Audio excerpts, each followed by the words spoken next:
Hutton Orbital Radio News. Tune in every Thursday and get the horn. It's a normal day at Hutton Orbital. Someone looks at the galactic events and holidays calendar, but there's no prospect of cake.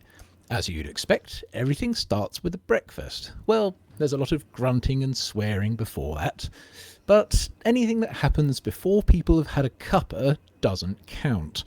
Bleary-eyed and only partially caffeinated, a gaggle of commanders file into the room and immediately begin arguing over who gets which seat.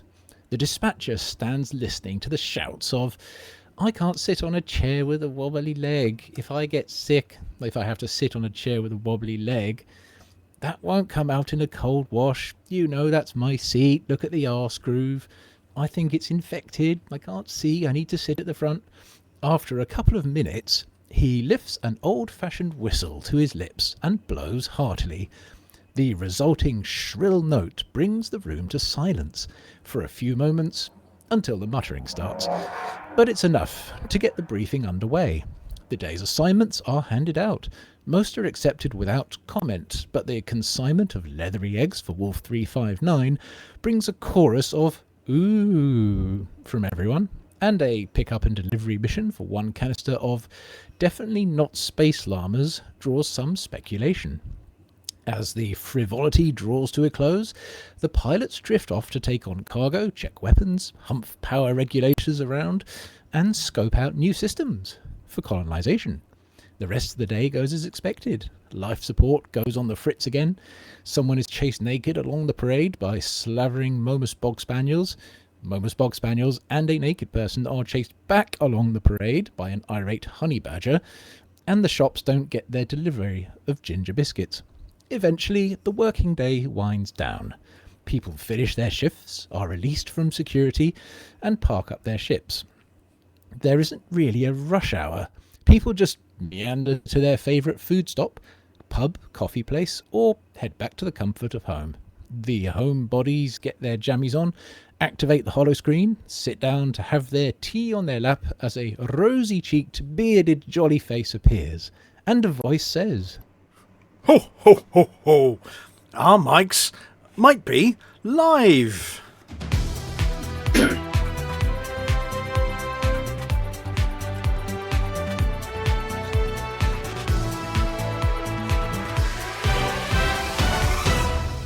Good evening, everyone, and after a couple of relatively quiet weeks of peace, R&R, and a few cervezas in the sun, we're back. Wait, you had beer? We just had sticky, humid, nasty air, and the odd thunderstorm. You had thunderstorms? I just did paperwork. So much paperwork.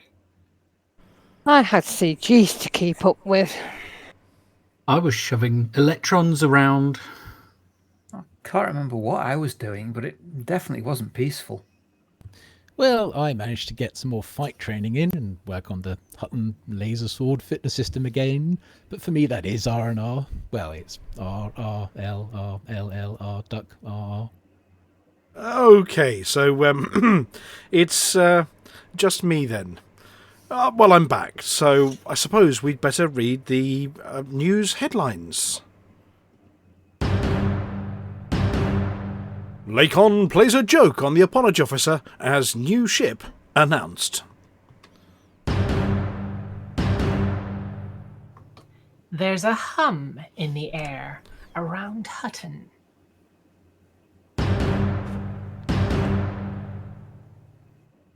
21st century immune system wages war against 34th century bacteria.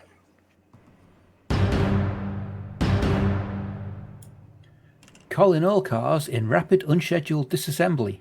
An incidents report.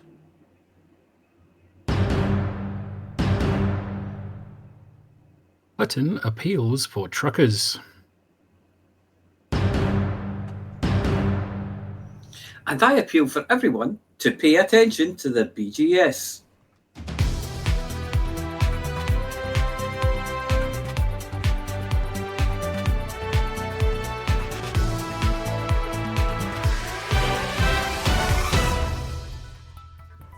Lakon have announced Project Asunder, their code name for the latest ship, which is expected to take the final name of the Lakon Type-11, a dedicated mining vessel with an offset cockpit and an interesting new piece of very large mining equipment. It is expected to be of medium size, which begs the question whether some of the new equipment is an ultra-efficient raw material compressor.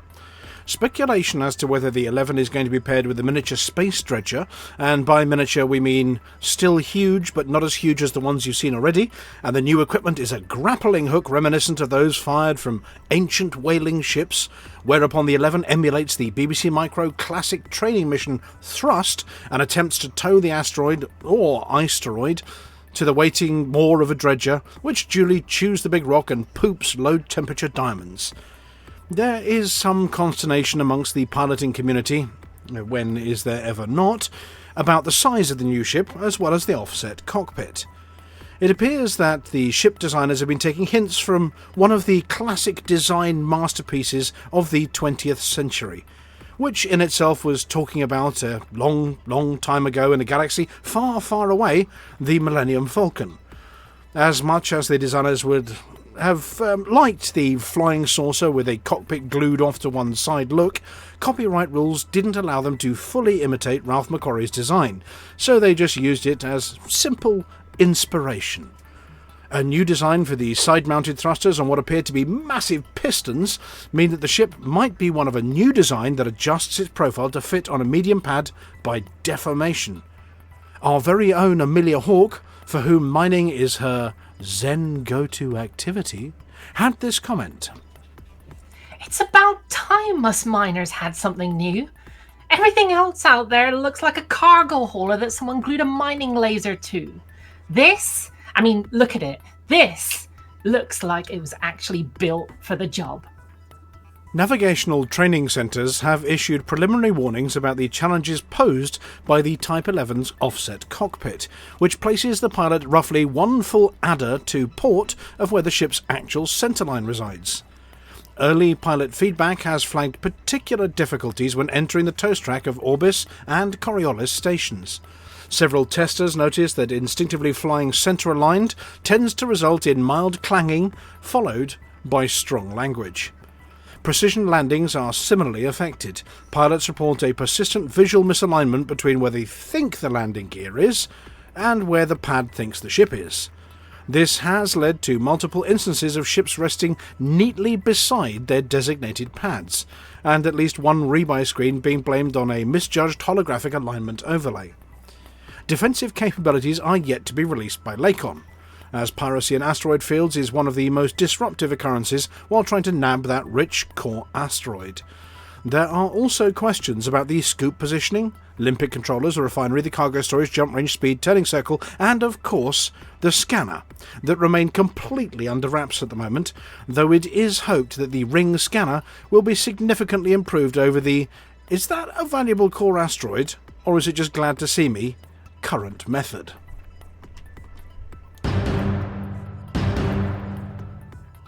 In what may be the first sign of culinary civilization returning to the bubble, rumours that actual cheese, real cheese, might be making a comeback have ignited what some are already calling the lactose awakening.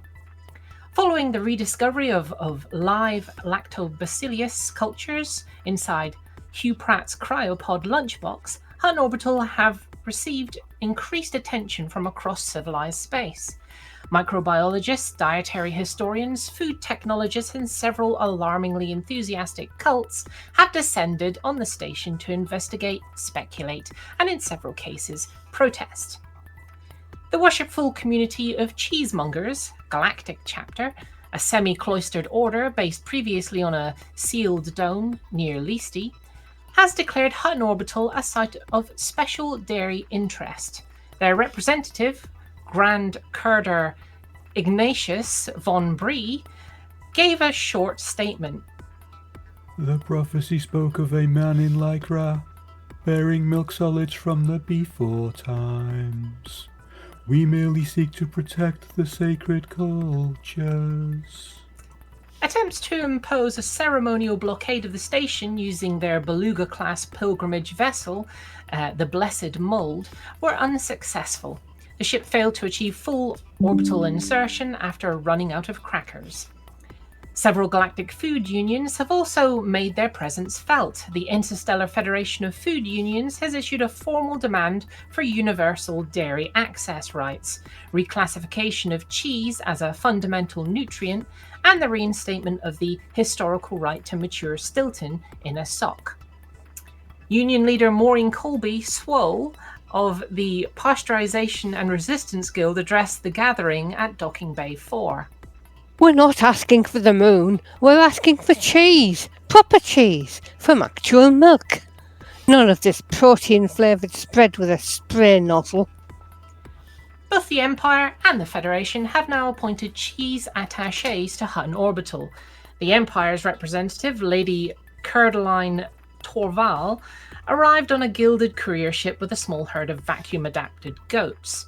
The Federation's envoy, Hank Monterey, attempted to offer a tray of preserved cheese substitute cubes. These were rejected at the airlock and later used to repair a coolant leak.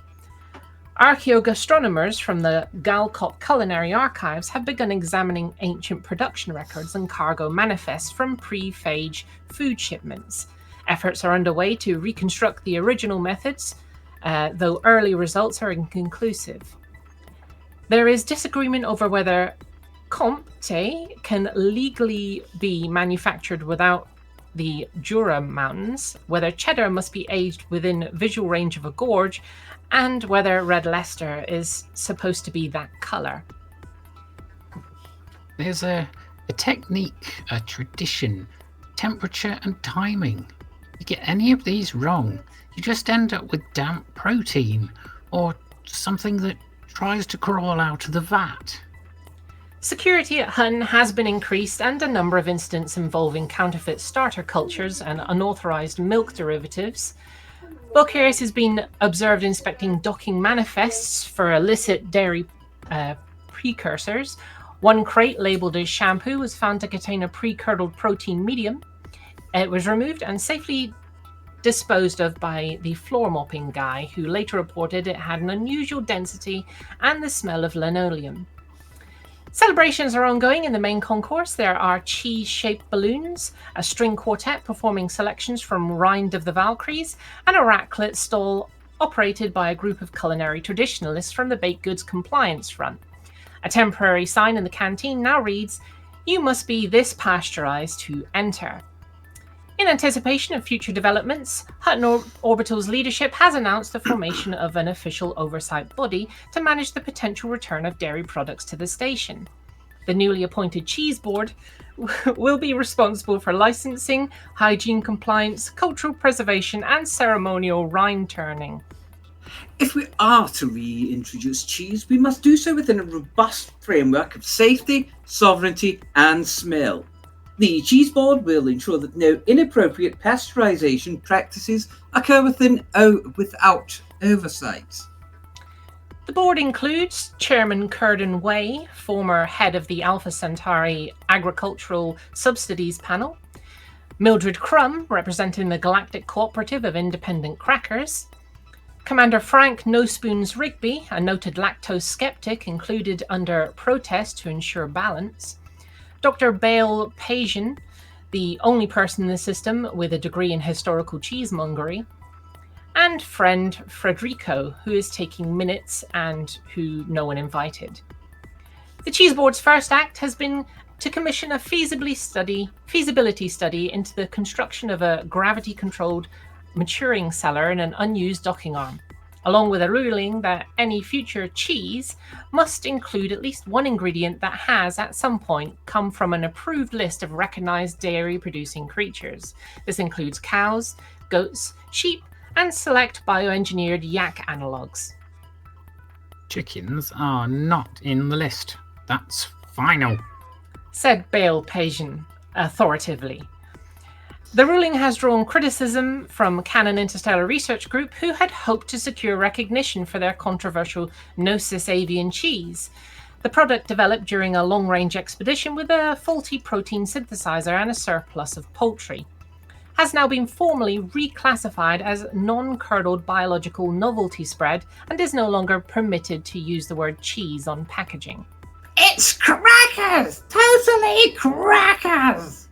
Added a disgruntled LCU no fool like one. Suggestions for the board's unofficial motto are still under review. Fromage front, fromage libre remains too French. United in culture continues to test poorly.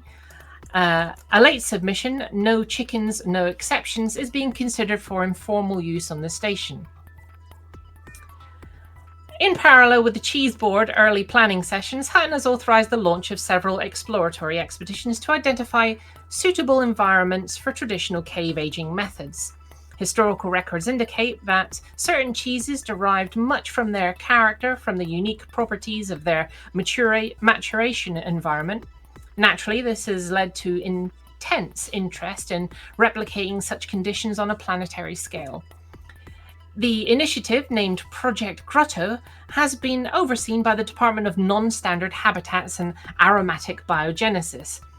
Early missions are targeting deep crust formations on outlying moons, abandoned Thargoid tunnels with safety waivers, and a particularly promising cavern system in Wolf 562, described by its discoverer as pungent but structurally sound. Flavour profiles vary with ambient mineral content, humidity, and background radiation. A Stilton matured in a basalt vent may develop a rich, earthy tone. A cheddar kept in a cryo crevasse might develop a mild tang and faint crystallization. Further testing is needed. One of the more controversial proposals under Project Grotto involves the use of a recovered Thargoid architecture for cheese maturation. While officially classified as an archaeologically sensitive and mildly hostile, certain internal voids within Thargoid barnacle constructs have been identified as possessing stable humidity, consistent temperature, and what researchers are describing as biochemically promising air. Initial tests suggest that placing a green-veined Stilton culture inside a Thargoid chamber results in accelerated veining, a more intense flavour, and a low-level oscillation. It hums slightly. We're monitoring the situation. The experimental cheese, known only as codename XG-42, Spore Wheel, is being kept under strict containment in Hutton's quarantine vault. Observers have reported minor movement within the container, which is considered acceptable under the current safety guidelines for live dairy cultures. Thargoid response to the unauthorized use of the chamber as a maturation cave is unknown. A diplomatic gift basket has been prepared just in case. Further updates will follow when something becomes edible.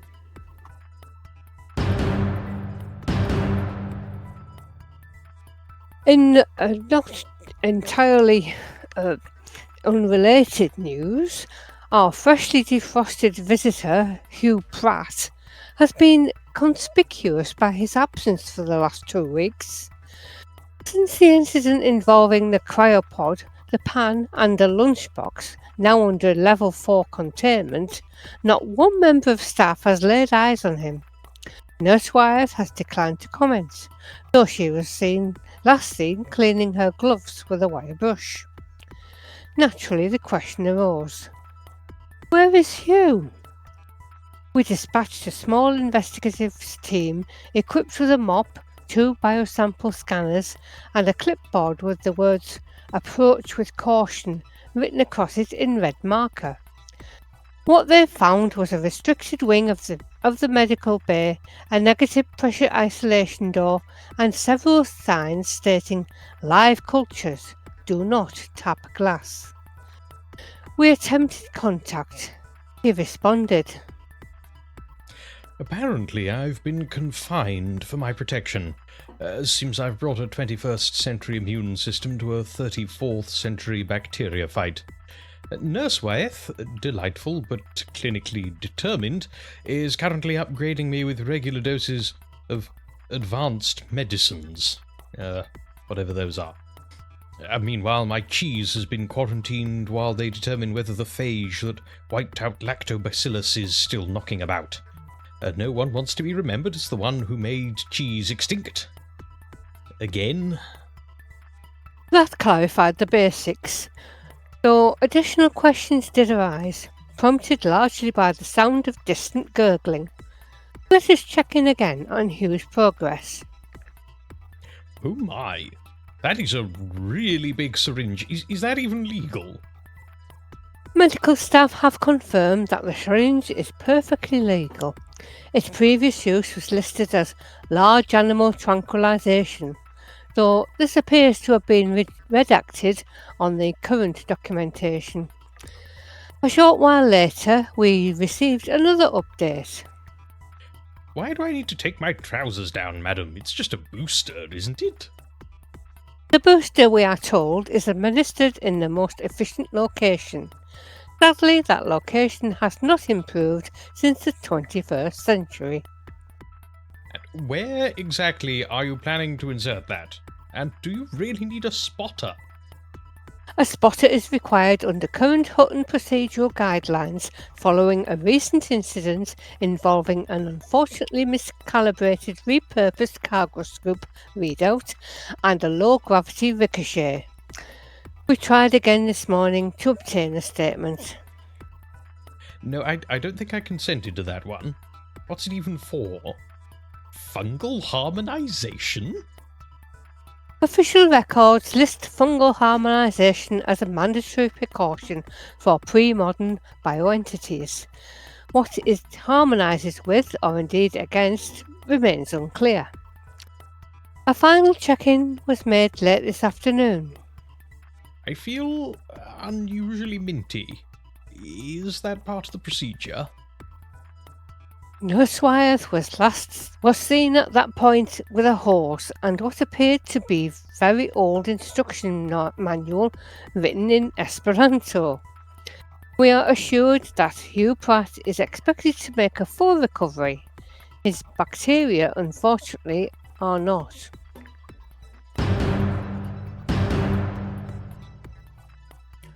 Colin Allcars, Hutton's resident law enforcer and combat pursuit pilot, sent a message into the studio this week detailing exactly why his week went from pretty peachy to tits up in a matter of seconds on Monday. We now go to an official Hutton incident report regarding this recent and rather unfortunate event. Normally known for his high-speed enthusiasm and gravity-defying confidence on anything with wheels, skids or lift thrusters, he met with an unplanned dismount from his maglev hoverbike earlier this week. The incident occurred during what was supposed to be a routine transit between concourse zones. However, as you'll hear, it became anything but routine. The incident report is as follows. Hutton Orbital Incident Report. Incident type: personal transport collision, moderate bone disassembly, textile loss. Incident location: lower concourse, Zone B, Hutton Orbital. Date of incident: 28th July, 33:11. Commander Colin Allcars, decorated peacekeeping officer and avid hoverbike rider, was travelling aboard his personal maglev hoverbike, designation Beryl, between the Levine Memorial Cafe and landing control. The vehicle, which complies fully with station traffic regulations and features a number of enthusiast-approved enhancements, was operating flawlessly at the time. The incident occurred near Gate 7, where a yellow BP car, one of the city's automated freight guidance vehicles, reportedly deviated from its fixed track with little or no warning. Witnesses described the vehicle's manoeuvre as slow, committed veer into traffic, followed by 2 short beeps and 1 long one. Someone suggested it may have been transmitting SMIDSY in Morse code, short for "Sorry mate, I didn't see you," a phrase historically associated with entirely preventable land-based collisions during the combustion era. One witness did say that they distinctly heard the phrase "give me your trash" before the collision, though this is, as of yet, unconfirmed. The resulting impact caused Commander Allcars to perform an elegant, if unintended, mid-air dismount, landing shoulder first in a way described by paramedics as orthopedically creative. A wrist on the opposite side joined the occasion in protest. Further losses include his favourite leather jacket, which was regretfully cut away by medical staff. The jacket is believed to absorb most of the initial slide and at least some of the friction. It will be missed. The incident report continues on page 2. This is a long one. Commander Oghaz was treated at the scene by station medics using standard trauma support gear, stabilised with a portable med frame and transported to the Hutton Medibay for further care. He is expected to make a full recovery pending the 3D printing of replacement orthopaedic parts and something a little stronger on the painkiller front. All planned public appearances, including his ECM presentation Maglev Mayhem Riding the Rail with Style, has been cancelled. The yellow BP car is currently quarantined in a storage bay behind several pallets of stationery and continues to beep at regular intervals. Engineers report that it has shown no remorse and may be in fact escalating. Hutton's Transport Oversight Panel has acknowledged the incident, promised additional signage and misplaced 3 safety cones during a follow-up inspection. Commander Oghaz has been issued a formal apology, a new jacket of similar swish, and a personal warning triangle for use during station transits. There are reports that a mag lorry travelling behind Mr. Oghaz might have some hollow recordings of the incident, though it left the scene while he was still unconscious. Reports that Colin's life was saved by his novelty crash helmet are as of yet unconfirmed. Mainly as everyone knows his noggin is so solid, it's more likely he'd have damaged the bulkhead than anything important. We wish Colin a swift recovery, steady hands, and absolutely no further contact with autonomous vehicles, no matter how cheerful their warning tones may sound.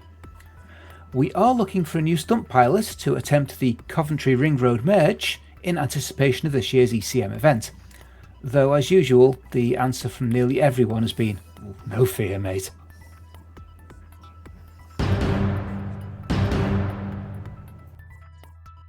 Hutton Orbital, sponsors as usual of the ECM event in a little over 2 weeks. We have put out an appeal for a larger transport ship for event equipment. What started as a few pilots in a bar somewhere over the last 2 years has morphed into a behemoth that won't fit into a poor keelback. With over-enthusiasm bordering on ridiculous, the creation of 2 full Starship Bridge simulators was deemed not realistic enough, and 2 entire spaceships were created for the event. The AV equipment plus the London 2012 Olympics are put to shame. Oh, and the retro. Oh my goodness, the retro. We have been in contact with the venue with the possibility of constructing a new wing of the building just to temporarily house the retro content. All this has left Commander Vintigun with a lot of flight cases and a monumental game of space Tetris, trying to fit it all in the cargo rack of his ship with nothing larger than a medium pad ship available. The team are investigating obtaining a special edition large cargo rack with compression technology, or possibly even a fleet of ships to transport all the equipment. Then of course there is the problem that a number of the flight cases actually need 4 commanders to lift them. Watch your back. But he'll work that bit out. So, any ship pilots wishing to apply to assist, please email itookpart@huttonorbital.com with a CV, credentials, pictures of both you and your mighty thews, and your pilot's license.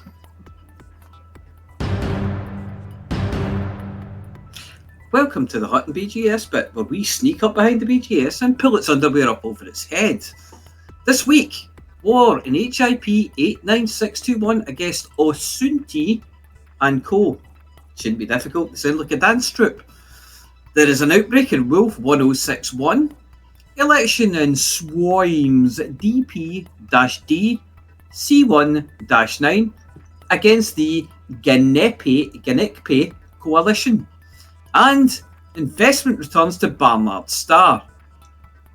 Your booms are in Courses Sector DL-Y D133, Rigger, Wise 0855-0714, 12359, 36 off Iuchi, Den 0255-4700, Epsilon Indy, Kokari, Talta, Wise 1405 plus 5534, Spoims EP-D C1-18, and Sinuf SP-E C28-12.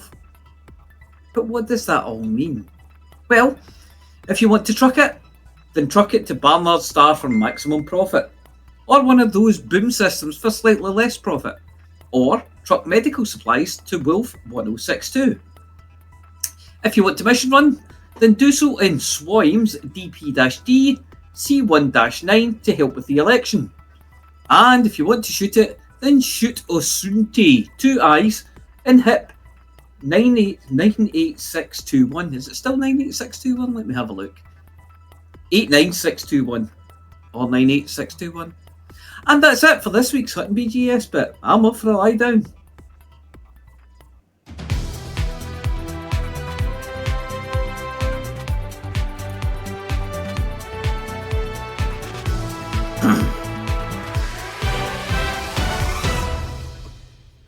Could we see a picture of that Type-11 again, please? Not yet. Not yet.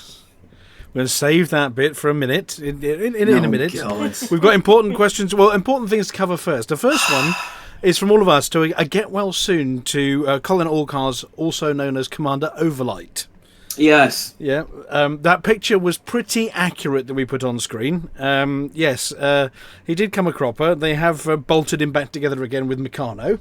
And as I understand it, he is now recovering with a bowl of grapes provided by Mrs. Overlight and many, many good painkillers from the NHS. So get well soon. Yes. He is the £16.75 and a W. Smith book token man. He's the we found this scrap on the way to Hutton and used it to bolt you back together man. Yes. Yes. But no, does that mean he'll keep his own coffee warm? Yeah, I have seen a number of pictures, and there is a mighty scar. But I do understand that he is on the road to recovery. He's still in hospital at the moment, but getting better. I think he's listening in actually as well. Oh, he says he's currently melting in a med bay on a planet with at least 19 suns. The NHS doesn't stretch just to be clear, they haven't bolted the scrap onto him to make him work better. They bolted him onto the scrap to make it work better. Is that right? Something like that. That picture that we put up is fairly accurate. In fact, if you remember the show a few weeks ago, yes, it looks suspiciously just like the same person, just with 2 broken arms, or a shoulder and an arm. There's no news yet on what damage he did to the yellow BP car. Though judging by the state of him, I'd imagine he let a sizable dent in the thing. I reckon we probably need to get Captain Pike in to interrogate it. He speaks in 1 beep or 2 beeps. Beep, beep, beep. Yeah. So unfortunately, yes, the stylish leather jacket did not survive the incident. It did have to be cut off him. So he is on the lookout for an even more stylish one for his next outing once he recovers. And, was that a maglev biker jacket? I'm sure he wouldn't have thanked them if he'd taken it off.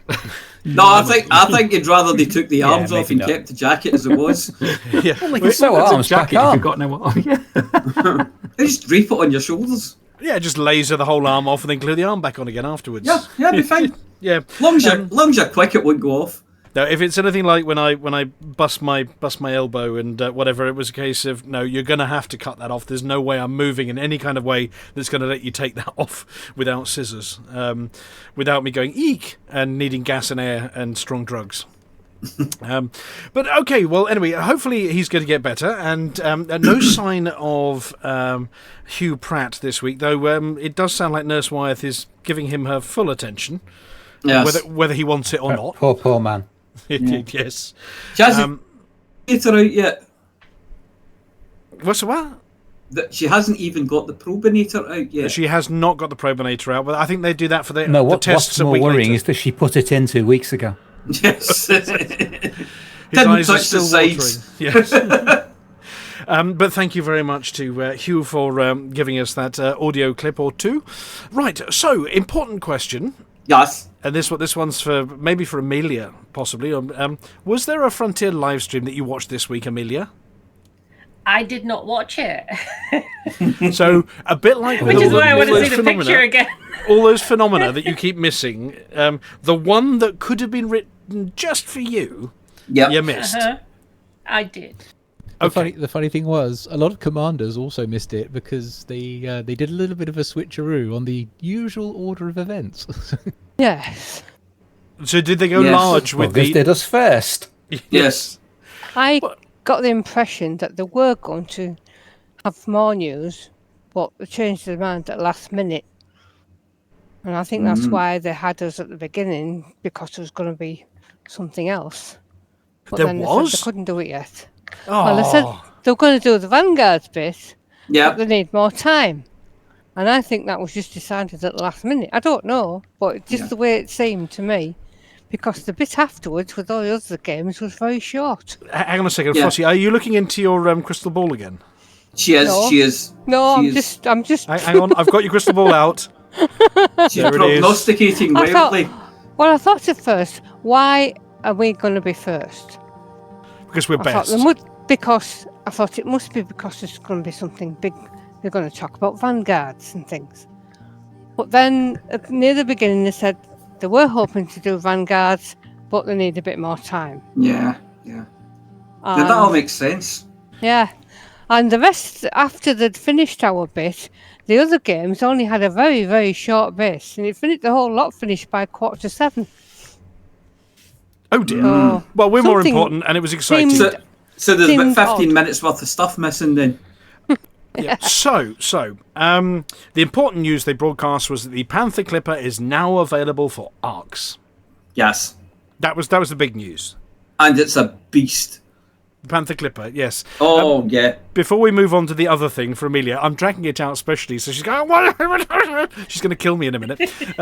So the Panther Clipper, has anyone been flying it yet? Yes. And it's a big old beastie, isn't it? It's a big old yeah. beastie, but it handles well for being such a big old beastie. Is yours engineered or unengineered? Bits of it are engineered, but the thrusters are just D-rated thrusters. It turns really well. Actually, feels more like flying an Anaconda than a Type 9, put it that way. And so boost turns, those kind of things are fairly good. It does the Anaconda roll. Right. You do when you hit in the sun and you kind of roll and corkscrew out away from the sun. It does that kind of manoeuvre very well. Right. You don't realise just how hefty it is when you're flying it. It's good. And it's super, super useful for CGs that involve lots of hauling, which we'll find out yes. about later, I'd imagine, from Flossy. Yeah. Awesome.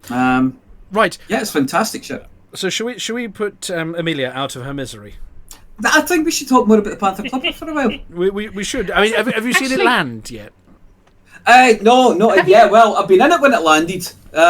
So no. I have noticed that since the Mamba, the starship designs have gone very different from what was. Yeah. Have you noticed? Well, it's not entirely a bad thing. I mean, Yeah, it's like a whole new, generation. I think the pre-Mamba ship designs are intended to echo those of times gone by. Evoke nostalgia. Yeah. The other thing to remember is the Python hull. That design's about 600 years old. Yes. Whereas the Panther Clipper is straight out of the 1980s legendary TV show Thundercats. Because it is the Thunder Tank. I still maintain it is the Thunder Tank. I was thinking you were going to say Thunderbirds because it's like Thunderbird 2. If I can get it in green, it'll be Thunderbird 2. Well, I I suppose have so. some opinions on what the one that we aren't mentioning yet is based on as well that have been puzzling me until I finally got it when I was watching the article earlier. Does I'll save that until we're talking about it in a minute. So I suppose we ought to put Amelia out of her misery. Well, does somebody else want to announce it? No, well, you can do it. no, we can do it. So, what Push is? the button. What's the name of the new ship then? It's the Type-11 Prospector. I'm sorry. Type what? What was that? The Type-11 Prospector. We can't hear The the Type number. 7 was that? It's 7 plus 4. It's the Type 1 plus 1 Prospector. And that means What, it's Type 2? 11. Right. That'll do. Oh, 11, right. Yeah, I said 11. You should speak Why English. didn't you say so? I did say 11. I have a feeling this is going to turn into bingo in a minute. 11. 11. Legs 11. So, It's going Amelia, to turn into an incident report in a minute. would you like me to put the picture on screen for you, Amelia? Yes, please. There we go. Are you on putting the screen spinny now. picture on? There's the arse of it, especially for you. Okay, I do. That's a nice backside. It certainly is. Yes. I love the it's how the rear thrusters are actually on the top. Front angle. You missed that one. And here's another one. So God looking damn. at that... could you go back to Yeah, the second? very industrial. You always do I the think manually, you- do that you? works as well. I love those I think Oh, colours. they're on auto. I think Okay, I know what remember- you're going to say, Jim. God damn it! Go on, Hydraulics what do you are think I'm going to sexy. say? Are you going to say Scorpio? No? No? Scorpio didn't have winglets. Think Battle of the Planets, the Phoenix. Oh, Oh, yes. Yeah. You know what? I've got a picture. I know what that reminds me. I'm going to put a picture in the studio. Meow, says Mooncake. Thank And meow again, says Mooncake. Yes. Yep, that she's second- looking at it as well. She's So the things I notice are the really big pistons on the side, and doesn't it look like those wings on the side with the engines on might swivel down? Maybe. Yeah. Their art director said very much. You're looking Swivel at the down and hydraulics. retract a little. There's a hinge in the middle. There's a hydraulic underneath them, and from the God front damn, they that look like looks they might good. even slide in a bit. Yeah. But then the top, if you look at the very top of the ship, the two engines, there's actually a set of pistons and hinges by the top engine. So we just wait. We'll talk about the mining equipment in a bit. Yeah. Wait for it. That's actually on the front in one of the other pictures, and you get to see it for scale. Yes. A banana it's got is a not big round included. thing. Here we go. So this is the front view. Come on, want the top that view? actually looks There like you a go. It's on mining the front laser. of that one. You see in the middle there. Here we go. It's actually mounted by the cockpit. In the middle there, you seem to have hinges by the engines on the top of the ship. Do, don't you? Speaking of speaking of the cockpit, I believe you should look how far out. I think you can look down, which is everything Yes. Amelia ever wanted in a Yep, mining yep. ship. Yeah. Yep. I think Yes, you can, by the looks of it. Is the mount for the... There you go. There's the mount for picture of new- the pistons. Is the mount for the new special Yeah, thing? Is that on? definitely. That's on the underside, isn't it? That's on the underside. It could be. The I did mount- see a hatch underneath. There's that a new big, mount. there's a big slidey folding door There's- that you get on the. There's actually several Ultras. slidey doors on it. There's one at Yeah. the front, one at the back, one underneath. So God, they that did looks mention. so good. The new mining thing is mounted right next to the cockpit on two of the views that you can see from the front of the orangey one. Ah, Yes. okay. That looks like a mining laser. Well, apparently there is a overly new hard way of mining coming, or a new something coming. That looks like it's kinetic rather than energy. Yes, but it Looks does. like a Gatling gun, doesn't it? It Well, does. yeah. There you go. It's mounted on Oh, I that one. see it. I see it. Yeah, I see it mounted now. Except that the pistons on the side of that make it look like they're recoil compensation. Which means it wouldn't be a Gatling gun, but it fires every freaking barrel at once. Yeah. But Or is it a if you're multi? looking- Is it a multi kind of cannon that's got the central beam or something for doing like mining type A, and then the abrasion blasters round the outside? So is it I a think combo it's- weapon? I think they said it was going to be an entirely new method. Yeah. So I don't think. I think it's going to be a drill because I think the outside ring will just fire straight in, and the inside ring will spin. Could be, or could it be a heat-based weapon of some sort to melt That- them, or you know? Could be. That looks like it's going to be quite a fast ship. Yeah, it's got. Yeah. That looks as though it's going to be very maneuverable. Yeah, and well, they say it's going to be a medium ship, but judging by how articulated the engines and those side pods and whatever are, I think it's going to be like squeezy it onto a pad, possibly, because it's The- quite broad. The Type Those- 8 is also exactly like that because it retracts its nacelles when it lands. Yes. Those rear engines have space in front of and beneath them. near where those hydraulics are at the back. Mhm. Yeah. Which suggests that they took down and in. Yes. Can I only see one hard point on it? I think there are more. That's an interesting question. There may be one underneath. No, there's a bay there, so it looks like it's got either a fighter or an SRV beyond. It could be. And there's another. The two circular above and below. There is a large circular region which probably has a hard point on either side. Yeah, and if you look think that, it is rotatable. You can see the shutters where the laser. hard points are on the front. that bit underneath, you can see there's a hard point door underneath, where the big. There's two actually. There's one. Yeah, I in mean, you front do and one at the need rear. potentially to be able to defend yourself. I mean, some people do like going to has-reses for these kind of things. Well, I that think and it's. I'd say you also need to bring, if you don't just want that one method of mining, you probably want to bring seismic charges as well. Look at that gun. That has got pistons on it, as if. I mean, you can see when it folds collapsing it down for. Yeah, I can see. I can see. There's a kind of telescopic bit inside, but it looks like it might be for recoil. Yeah. But so the They offset definitely look driving kinetic, position, you know, the Millennium Falcon style. Yeah. I'm going to fly this from the left. I wonder how that will feel to pilot something. I mean, I know we sit offset in cockpits occasionally, but you're still center on the ship. In the other ships, albeit maybe slightly to the left, or was it the Python?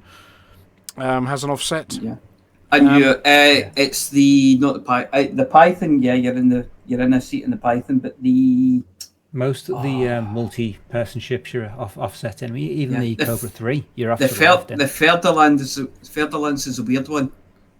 It's centered, but the The window Ferdinand isn't. is notorious. Yeah. Yeah. So and this one, your passenger seat, you have a big. So obviously, you get a great view, Amelia, out of the bottom of it, which is something, as was mentioned earlier, people have been asking for ages. I mean, there is a concern, a medium mining ship. I mean, a lot of these people want to sort of maximise their capacity.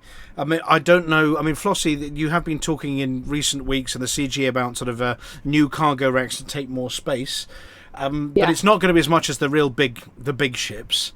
So it's a case of, has it got a super refinery? It's going to have enough space for a decent refinery, limpet controllers, as well as cargo space. I think that the Panther Clipper probably is going to be the best for laser mining, I would say. Well, with so many lasers, that's a given. I mean, I don't know. I mean, right. So I use a Type 9 normally. That doesn't have large hard points, and it gets by with laser mining very nicely using only small lasers. But it has quite a few, doesn't it? It has 5 medium hard points in total, the Type 9. Yeah, but you got to have all the other stuff as well, like the abrasion blaster. Abrasion blaster, that's it. You got to have lots of other things. But the thing is that you don't need a huge amount of mining lasers to have an effective miner. I think my Type 9 only has 2. It only doesn't need more than that. Yeah, because limpets can only pick up the bits so fast. That's my thought. It's kind of in proportion to the number of limpet controllers you have, and some commanders like bringing a ton of limpets and just eating through the rock with multiple lasers. See, the thing is, you're waste so busy. Many bays on limpet controllers that you can't scoop as much. See, when you're mining and you find that really nice juicy chunk of rock or ice or whatever, you're so busy switching between weapons because there's so many different ways to mine things, like abrasion blasters, mining lasers, deep, the core explosions, seismic charges. So you don't actually you're too busy doing all this other stuff and switching between weapons because different things need. Different mining techniques are used on different parts of the asteroid, So I don't think it's going to be like, lots of lasers. I think it's going to have lots of multiple different hard points. Well, commanders are definitely trying it with full of lasers. I think so. The Panther Clipper can take. It's got 2 class 3, 4 class 2. So and mining only goes up to class 2. So you could, in theory, bring 10 mining lasers, but some commanders are trying it and immediately overheating. See, the thing is that I find that like anacondas and cutters and all the really big ships aren't that great at mining, which is why I stick to Type 9. Excuse me. Oh dear. Bless you. But yeah, all these really big ships are built for more combat rather than mining. But people just use them because they can hold a lot. Yeah. The Anaconda has a class 4 and 3 class 3 hardpoints, which is all of that size is wasted if you're just mining. Similar with the Cutter, which has 1 class 4 and 2 class 3. So I've got a feeling, the cutter might make a good miner, but only because it can hold so much. I reckon efficiency-wise, this might end up turning out to be a better mining vehicle. Especially if it's fast as well, so you can get in and out quickly, and Because I mean, that's why I use a Type 9 instead of a Cutter or a Anaconda or whatever. Is because they're too big, and you know you just don't need that amount of firepower or space. I think it's down to the number of sort of bays inside as well, where you can put a refinery, you can put some cargo, you can put some limpets, all that kind of thing. You know, it's like kind of a lot of these ships have got some big spaces, but there's only a small number of them. Whereas the Type 9 has got loads. It's got loads of different size parts. Yes, Amelia, are you sitting down? I am. Yes. Do you want a treat? Yes. Do you want to see it in action? Oh yes. Oh yes, please. Here we go. There is a rotating picture of it. I don't know what else is there, or it's just a rotating picture, but we were given a video to show. Okay, that's it, just rotating. Yeah. God damn it, hydraulics are sexy. Now, that's the first time in the history of the galaxy that phrase has ever been used. So there we go. I'm not sure it is, but you don't want the details. And it looks dirty. Greebles. I love that colour. Lots of Greebles. I love that colour. Bananas. Banana paint. Oh, actually, looking at it in rotation. It's banana adjacent. If you look to the sides of the ships in front of the pistons, does that look like some kind of articulated lasers on the sides of the ship? I did wonder this. It looks like there's almost a slide rail, like a turret or something. I think that's your retro thrusters. Yeah. Yeah, I think Look, so. you get the black bits, there's black nozzles on it and things like that as well. I want to convert mine to lasers. I wonder if they slide back and turn for landing. You're right, though. That does look like a slide, slide of some sort in front of them, like a. Yeah. Okay. Right. Well, there you go. There's it rotating beautifully for you, Amelia. Do we have anything else to say about the announcements they have done this week? No, I'm too busy trying to work out if hydraulics would work in space or not. Do you see that on the back there? There's looks as though there's a panel that opens up. Wouldn't it be cool if that's where the ATV comes out? Oh yeah, yes. Yeah. Or the little like limit a little ramp comes down out time. the back, and you just drive your ATV out your ship. That would be so cool. Or there's little hatches for limpets or something. Yeah, it would be those. Or sandwiches. Even better, that circular bit. If that and the one below at the same time open up and the limpet flies through. Oh. Yeah, they do a line, don't they? Or maybe it's just like the turrets, top and bottom. Don't know, but it's like a cylinder through the middle of the ship. Now you're gonna have to wait though. Yeah. Autumn. I might be skipping the Panther Clipper. I was so excited to get the Panther Clipper, but now I think I'm more excited to see this. But you've still got a while to wait, so you might want to get a Panther Clipper while you're waiting. Yeah, I Can we stop it spinning now? I'm feeling sick. I'm looking at it really closely and it's rotating, and then I looked away and the room continued turning. Well, I'm going to try and pause it. I'll pause it there. That angle. No, that angle. There we go. Or how about that angle? There we go. I've paused it for you specially. So long as it's stopped, it's all gravy. Yes. Or it will be. Right. So there, Amelia, especially for you, is the one that you missed, the announcement you missed. Only a few days later. Have you noticed they put an 07 on the side as well, just for giggles? That's cool. Yes. I'm going to have to take that to Beagle Point now. Well, we're going to need sort of a bit of a Lakon get-together with pilots at some point of all the Lakon models, including this one. Just part them all like a showroom on a planet's surface. We have to find... Run out of commanders. Yeah. Well, we've got a few kicking about. Right, okay. I got to admit, I do prefer a Lakon. Yeah, it is a Lakon. Yeah, I know, but I mean, the Panther Clipper isn't, is it? Oh, no, it's Zorgon Peterson. Zorgon Peterson. As Hutton Truckers, Lakon is our favourite. I've been sponsored by Butt Naked to say that as well. Okay, well, we'll do some ECM news in a bit, but we got some space news coming up. Should we move on to space news now? I'm going to bet that things went boom. Did anything go boom? Maybe. Has anybody put that article in? Nobody's put the article in about it going boom. Well, I was going to say the astronaut that returned from the ISS did not go boom. No, well, let's do the theme tune. Here we go. Ready and. When you don't know where to get more space news, space news, space news, space news, space news, space news, space news, space news.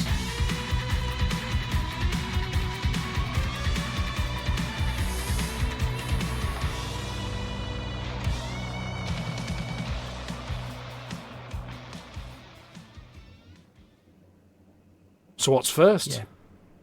Yeah. First is astronaut returned from the ISS. Pretty straightforward story, really. First Indian astronaut to visit the ISS returned to Earth and is alive. Hooray! So everybody else that was with him.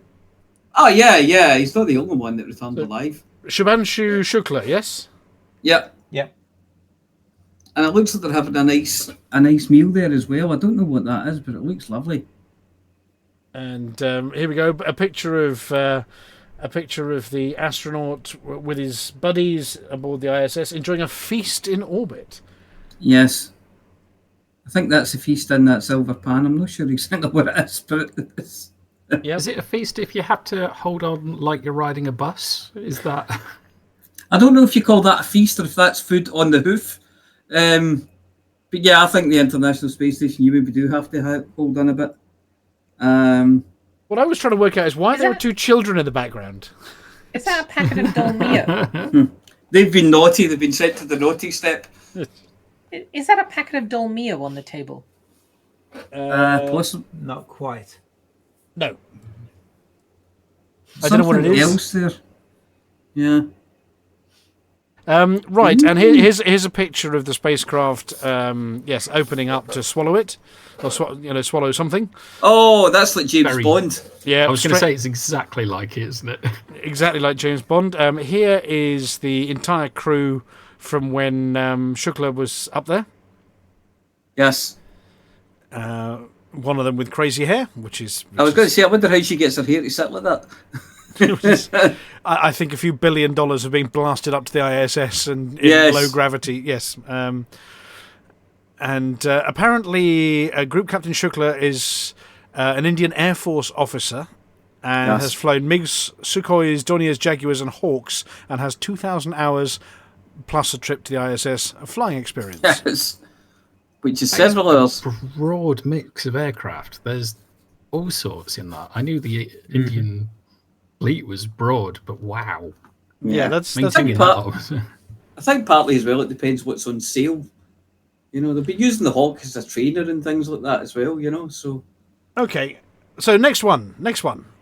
Yes. Kapow, if this one... Here we go. And so SpaceX, NASA launch. The replacements for that crew that's just come back were due to go up today. Right. No. No? Apparently the weather's a bit bad. Yeah, well, it has been thunderstorms today over here. Anyway. Yeah, launch has been scrubbed for the delay and for the day and delayed 24 hours. It's now due to go up tomorrow. Right. Yeah. Nothing much more than that, really. Okay. And then... what do we got? Computer stuff in space. Pigs in space. No, sorry. I'm just Front loading that grade one up. introduces the industry's highest density space grade managed NAND with small e MMC 5.1 interface. Well, I mean, you couldn't be doing me a 5.0 interface, could you? I don't know what any of that just meant. Unfortunately, I do. But yes. Isn't eMMC like almost defunct, replaced with NVMe? Or am I completely off guard with that? Yeah, but it takes a while to build. No, you're not. Space. Yes, it was. It's been around for a while, eMMC, but I don't know about eMMC 5.1. I'm not up to date on the. I'm trying to read about it. Apparently, the eMMC NAND represents a significant leap in space-grade memory technology. Is that a memory card? Yes, it's a memory card. That's what it is. Is it a memory card or a memory chip? Well, technically, yes. This is it's always memory chips, but this is with an eMMC interface, so it's a memory card interface modified thing. Yeah. 32 gigs. Apparently, it's got an integrated flash controller built in FTL for wear leveling, bad block handling, and ECC. And it's radiation tolerant. Yes. So there we go. It's chips in space. Space. Yes. Okay. And here's one. Gray, I think you were asking me this question earlier, weren't you? The next one. I can't remember which one we're on. Sorry. How much? Oh yes, I did ask this question. Mars rock. Yep. How much does a Mars rock if a Mars rock rocks Mars? $4.3 million. I don't know what the going exchange rate is, but that's a lot of money. That's an Earth Mars rock. How zoomed in is that picture? Like, how big is that rock? It's a grain of sand. 15 inches, brackets 38.1 centimeters long, or 3/4 of a bald eagle per banana. It's about the same size as a rugby ball. Okay. That's nuts. That is big rock. No, it's rock. I'm sorry, what? Big rock? It's not nuts, it's rock. If your nuts are 15 inches across, you have problems. Yes. So apparently only about 400 Martian meteorites have ever been found on planet Earth, and this is the biggest one. So the next question is, how do they know it was from Mars? I was reading because one a day helps you work, rest and play. It's got made on Mars stamped on the bottom of it. It's made of chocolate. They licked it, and it's definitely not Cadbury's. Right. Anyway, it's really expensive. So what is that? If it's £4.3 million for 24 kilos, how does that relate to other precious things on planet Earth? What's gold per Probably kilogram still at the moment? Cheaper than gold. So a gold per kilogram is 80,000. Yep. Yeah. So 24.5 times 80,000. Dead meat GF states. It's only 1.9. Okay, so it's 1.9. So it's 3. I was literally two and a bit times. Well, go on then. I was literally looking up exactly that. I just typed into the AI average price of 1 kilogram of print ink. It says for standard commercial or screen printing, prices generally range from about £25 to £150 per kilogram. Oh well, that's nothing. Change. Yeah, gold is 80,000 per kilogram, so it's about twice as valuable as the equivalent in gold, solid gold. And it's made out of iron, really, isn't it? Yeah, I suppose that's where the mass versus volume disconnect happens, because I did say 1 kilogram, whereas by volume that's completely different to gold. So. I was just looking at the bit at the bottom. It says, remember that approximately 70% of the Earth's surface is covered in water. We are incredibly lucky that it landed on dry land in the middle of the ocean. Instead of the middle of the ocean where nobody could find it. I just think it's a good job it didn't land in Scotland, otherwise it would have been deep fried. Oh, how very dare you! I've never been so insulted in my life. No, wait, I have. That was a bit too long of a lead-in for that joke. Either that, or it'll have a power metal album written about it. But it's considerably less precious than the equivalent mass of diamond. It'll be some rock star will buy that and use it as a doorstop. Yep. Okay. So the next one is this might be to do with the new ship Amelia. this article, because the article is all about... it's about a spacecraft It's a engine that startup runs company. on metal. But plasma can do more than cutting, apparently. You can use plasma for new rocket engines. Here we go. Yeah.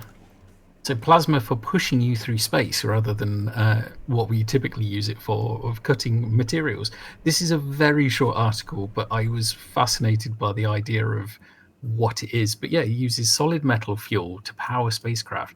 Now, I'm not quite sure how that works, because then you've got to put the metal into space that's heavy to get it going in the first place. It's powdered, so it's made out of powdered aluminium and an oxidizer. So, Well, what they're saying is in the future it could allow satellites to recycle parts of themselves or space junk for fuel, but for now the metal is carried on board. Yeah, you always need to carry your reaction mass up, whatever it is, in this case metal, but there's a possible potential source of such metal in space. A Tesla, for instance. that's a They're great all plastic, idea. aren't they? This is foreshadowing, by the way, for a segment later in the show. Okay. Ooh, okay, a segment later in the show. So the next one we've got is a very heavy satellite.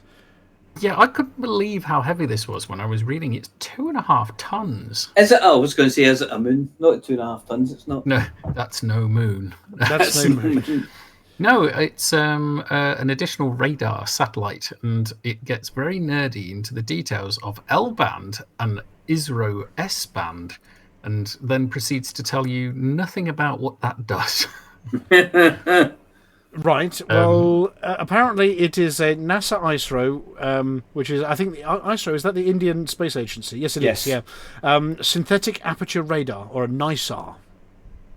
Yeah, so it's using 2 different radar frequencies, and it's used to work out impacts of climate change. Now, I'm struggling to find in the article precursors to natural hazards such as earthquakes, landslides, and volcanoes.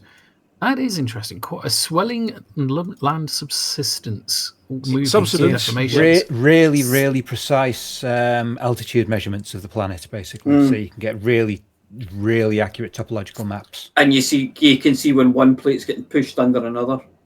Even movements of like centimeters rather than meters can be spotted. So if something is lifting the Earth because there's a swelling of magma underneath it, say, that's you what can she see that said. it's changed shape.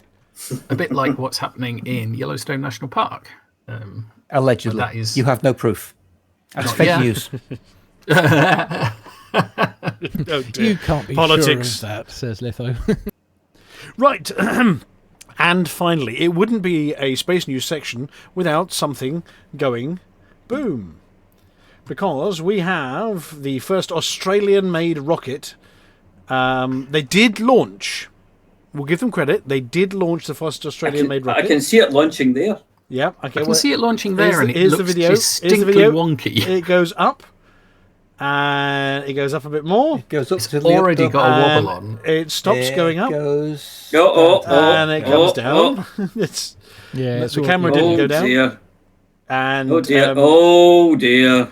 and then and then it goes sideways. it goes. Here we go. Another angle of it, It's still going. courtesy of Auntie. Here we go, and it goes down. And imagine a lot of fuel on board, so it went boom. It was a very long time be fair- between the. And there is the Well, plume you of can smoke. see- Yeah. You, To be you fair, can it see did better than the latest space Starship. Because it actually got off the ground. Yeah. Yes. So well done, Australia, on getting your first launch. The next trick is to get it to go up. yeah, Next, you can see- get you- it to clear the tower. Yes. you can see a little fracture happens if you Yeah. you can see between the exhausts. Yeah, particularly clear in the second footage. You see a sudden plume of vent out the side. Yep. So another dangerous thing in Australia: rockets exploding on launch. Yeah. And then move straight on to the SpaceX one with a man with it blowing up and a man saying that's not cool. That's not good. No, it's quite hot. Right. Yes. That's it for our space news for this week. When you don't know where to get more space news, space news, space news, space news, space news, space news, space news, space news.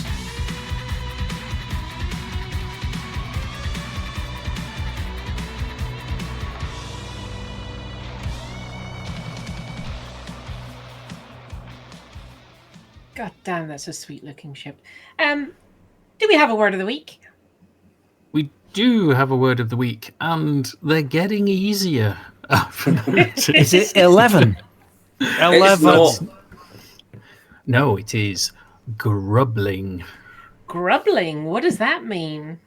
Meaning is feeling around in the dark or cluttered space, searching for something without clear visibility. Roping. Can you use it in a sentence, please? Oh, yes, this is weird. After grubbling around in his pockets, Gusto produced a packet of balloons, a crinkly hanky, 3 on-the-spot finds, and a hairy sweetie. I don't want to know what kind of hair it's if got anyone's on it. interested. Is it a boiled sweet? Yeah, I it's one would that's expect so. yeah, it's one that's just Let's acquired. hope so. It's acquired some lint, shall we say? Well, he calls it a hairy sweetie, but I'm not eating it. I think it's a euphemism for something. This is, oh dear. That's what I'm worried about. Okay. Talking of things that we're worried about, I believe, Vulkarius, you've got some space facts for us. That is correct. Okay, so let me play your theme tune. Hang on a second. And thank you very start much, making Amelia, for notes. putting that across the bottom of the screen. There we go. The word groping is coming across the screen right now, especially for you. Okay, space facts. Space facts, lots of space facts that everyone want to know, they need to know. Being from Hutton straight to your brain.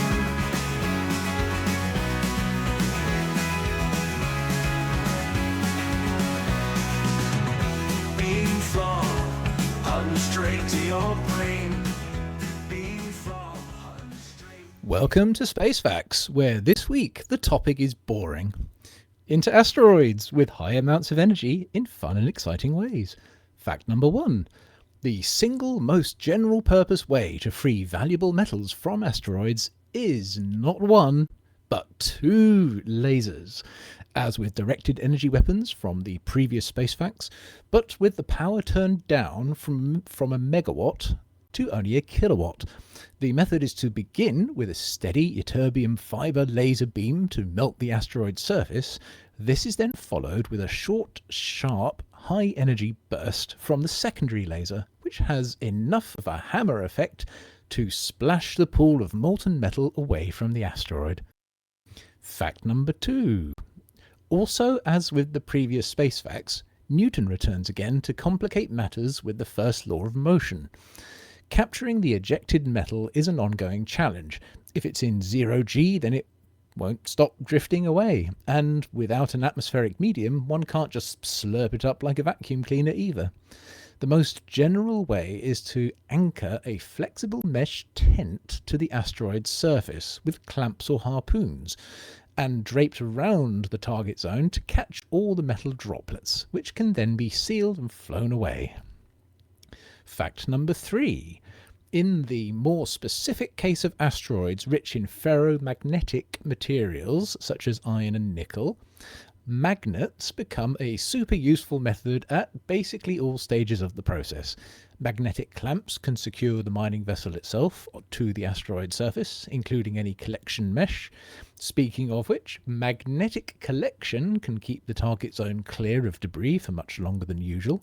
Magnetic separation technology can sort the freed metals very efficiently. Normally this requires chemical processing, but for molten metal droplets in space, magnets are a quick way to separate ferromagnetic metals from other silicate or non-magnetic materials, such as the platinum group metals. Fact number 4. Speaking of chemical processing, many metallic compounds can be extracted by dissolving them from asteroids using non-aqueous deep eutectic solvents. These have a low vapor pressure, so they don't simply evaporate in the vacuum of space. They target iron-nickel alloys and sulfides while leaving silicate minerals behind, and potentially they can be synthesized from bio-waste. Synthesis aside, typical solvents are a mix of choline chloride and ethylene glycol, and added into that mix are oxidizing agents such as ferric chloride and iodine. The oxidizing agents react with the asteroid metals and dissolve them into the solvent, which is then transported away for later separation using electrolysis. That means zapping it until it behaves for the apology officer. Fact number 5. As opposed to mining asteroids for metals, it's also very important for a spacefaring industry to mine comets.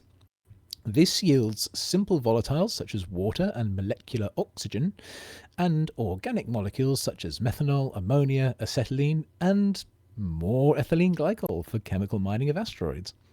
Drilling is now a realistic option in this case, although melting comets is also effective and can be used to sublimate the ice.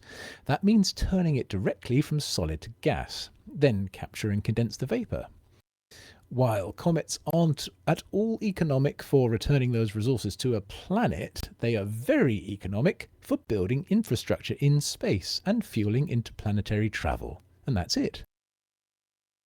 Space facts, lots of space facts that what do you need to know? Think from Hutton straight to your brain.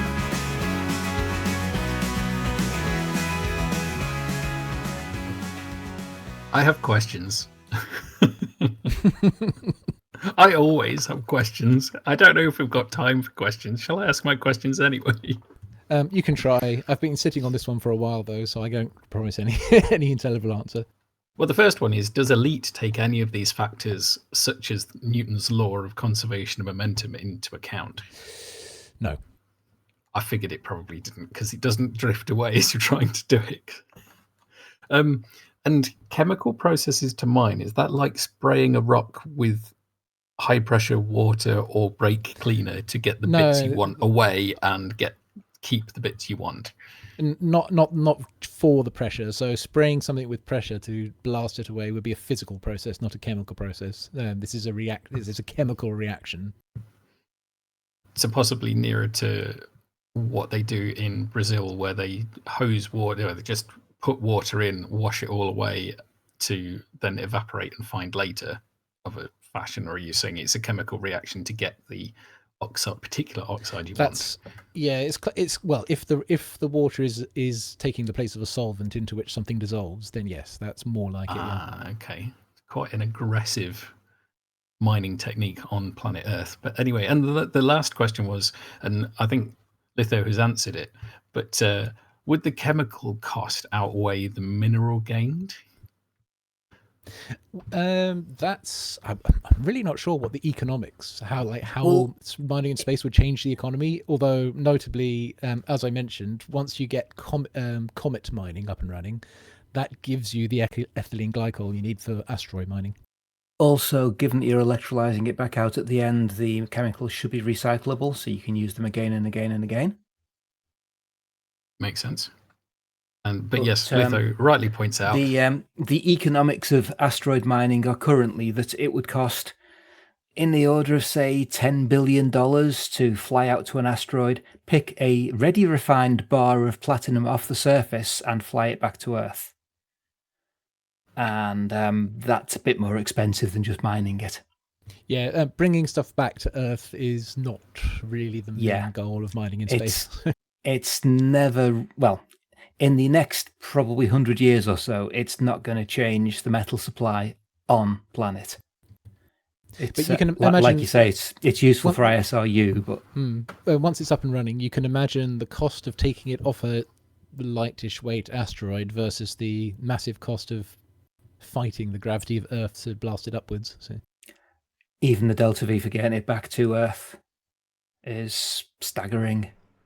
I take you back to the article that we had in article number 1, where what we do is hire a big grappling hook and have a space dredger, and you feed them into the space dredger, and it poops low-temperature diamonds.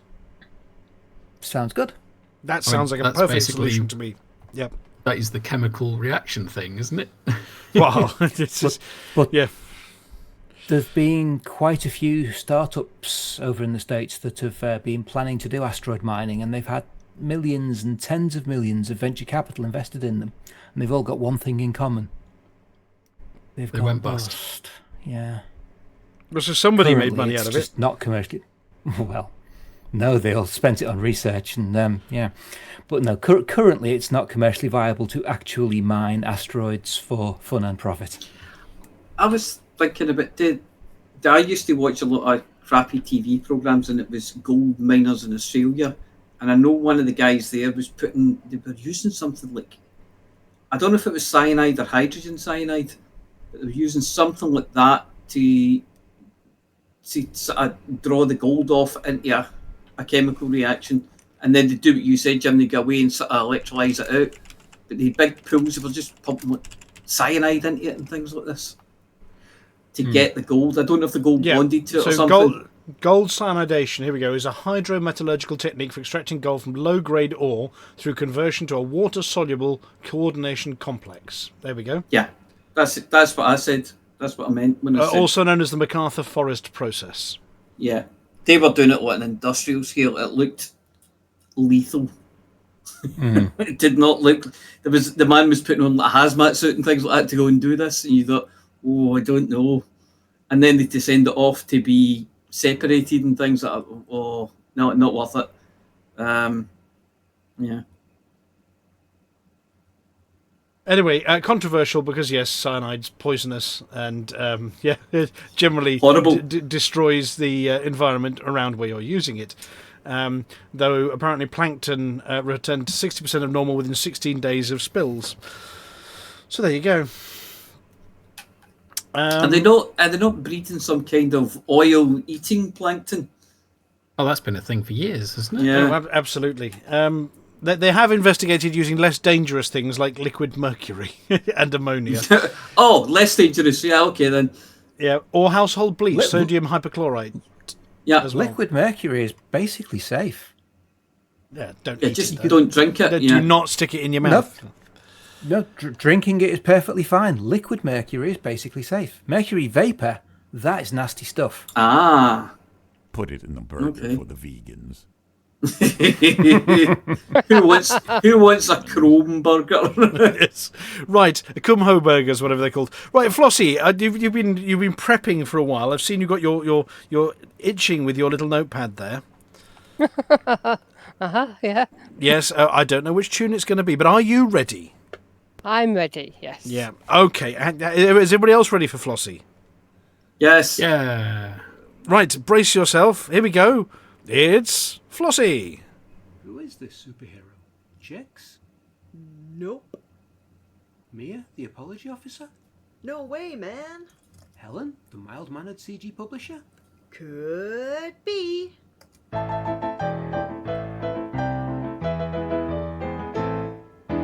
Hutton Flossy, #1 super gal, oh yeah.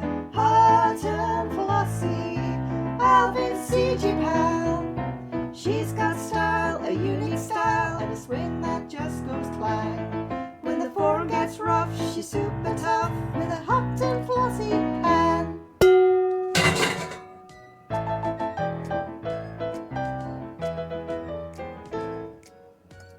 Hello, Flossy here with this week's CG News. A new CG started last Thursday when we weren't on air. The Brewer Corporation calls for Trailblazer resupply.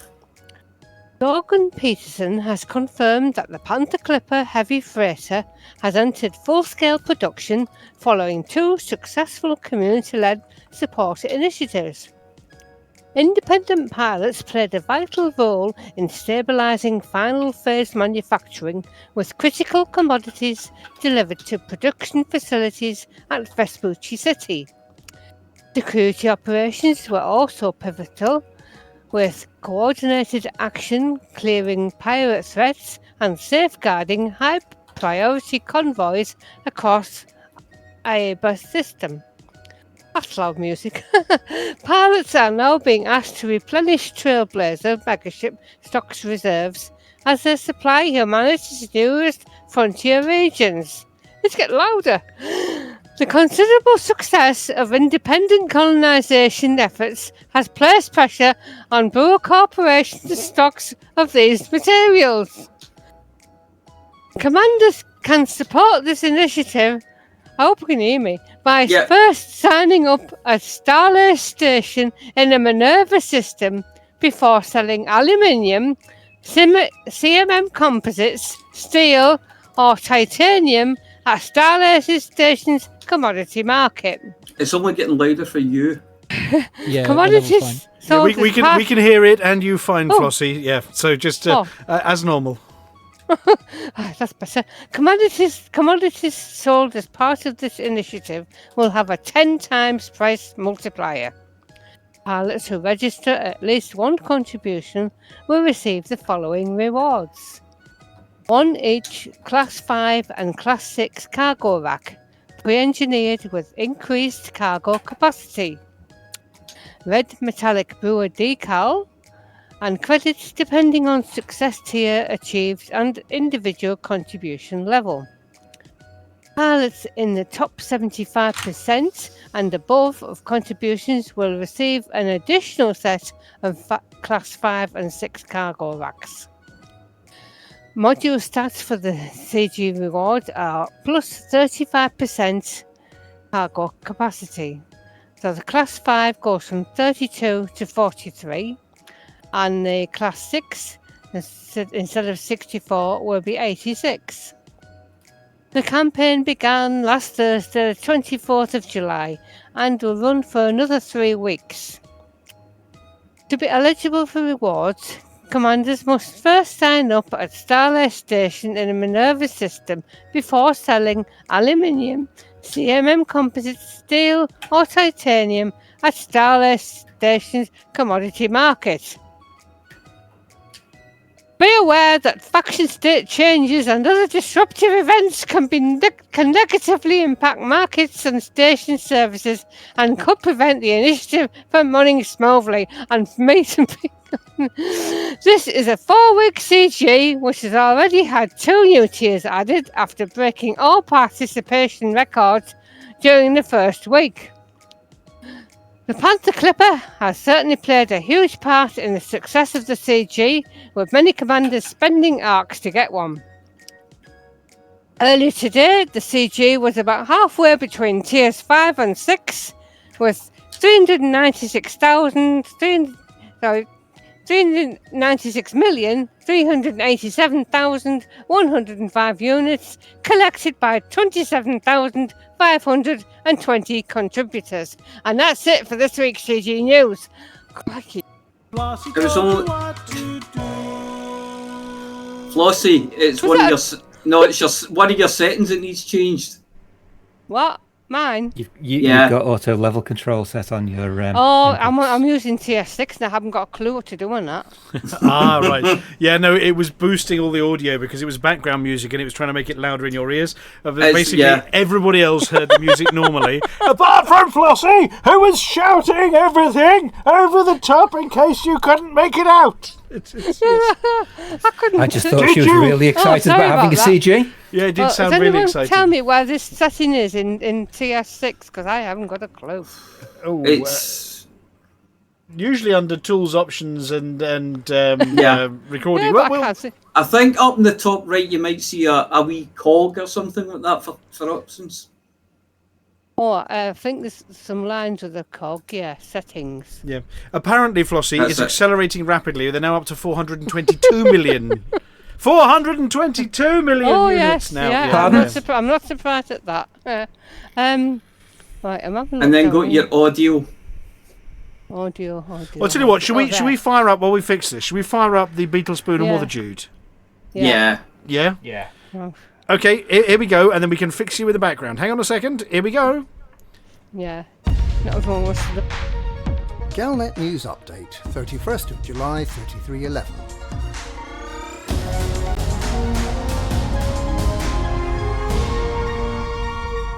Many commanders are currently concentrating on tracking for Brewer's Trailblazer colonization megaships, with huge profits and the promise of enhanced capacity cargo racks. But that's not the only opportunity on offer this week. There's also a rare opportunity to earn merits and improve your power play rank while advancing the cause of your power and earning good profits at the same time. While rare goods are sometimes available in greater than normal quantities, it's unusual to be able to buy 600 tons of any rare good in a single transaction. But that's what you can do right now at Cherinovsky City in the Nguri system, where their famed Suntil relics are currently available in ridiculously large quantities. Suntil relics, which are traded by a quality scrap merchant entitled Gary's Reclamations, consist of tablets of an unidentified substance covered with pictograms that are, according to Gary, of mysterious alien origin. He claims that these relics were recovered by archaeologists researching rumours of Thargoid encounters in the Suntil system, and that the archaeologists have allowed him to sell the tens of thousands of surplus, precious alien artefacts that they don't need for their studies. Regardless of their intrinsic worth, these relics command a high price in systems that are more than 150 light-years from Nguri. Potential buyers in systems closer to Cherinovsky City have heard about Gary and are less willing to part with their hard-earned credits for these interesting artefacts. With the controlling faction Odyssey Explorers currently experiencing a combination of boom and civil liberty, you can currently buy 600 Suntil relics for 10 million credits. Take them at least 150 light-years away and you can sell them for twice that price. But if you're selling them in one of your power systems, either reinforcement or acquisition, and if you sell them in 6 lots of 100, you should also earn around 10,000 merits for every load you trade, giving an opportunity to earn care packages and module unlocks, as well as helping out your power. You probably want to keep an eye on your standings in the Brewer Trade Initiative as well. At present, with 28,000 commanders participating, you need to uphold about 3,200 tons of aluminium, CMM composites, steel or titanium to qualify for the reward of 2 each of the high-capacity size 5 and size 6 cargo racks.